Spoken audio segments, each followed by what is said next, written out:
అశ్విని దత్ ఎంతో ప్రతిష్టాత్మకంగా నిర్మిస్తున్న సావిత్రి సినిమాకు ఆయన అల్లుడు నాగ్ అశ్విన్ దర్శకత్వం వహిస్తున్న విషయం తెలిసిందే.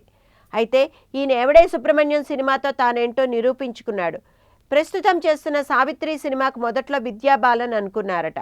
అయితే ఈమె ప్లేస్లో నిత్యాన్ని తీసుకున్నారట. అయితే నిత్యా మీనన్ తాను చేసే పాత్ర పట్ల నిర్లక్ష్యంగా వ్యవహరిస్తూ ఉండడంతో అశ్విని దత్ ఆమెను పిలిపించి దండించాడట.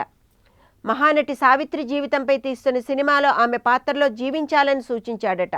ఇదిలా ఉండగా సావిత్రి సినీ జీవితంలో ఎన్టీఆర్, ఏఎన్ఆర్ ప్రధాన పాత్రలు పోషించిన విషయం తెలిసిందే. దీంతో సినిమాలో కూడా వీరి పాత్రలు ఉంచాలని చిత్ర యూనిట్ భావించిందట. ఇందుకోసం ఈ సినిమాలో నటించాలని జూనియర్ ఎన్టీఆర్ని, నాగ చైతన్యలను నిర్మాతలు సంప్రదించినట్లు సమాచారం. మరి వీరి నుంచి ఎటువంటి సమాధానం వస్తుందో వేచి చూడాల్సిందే.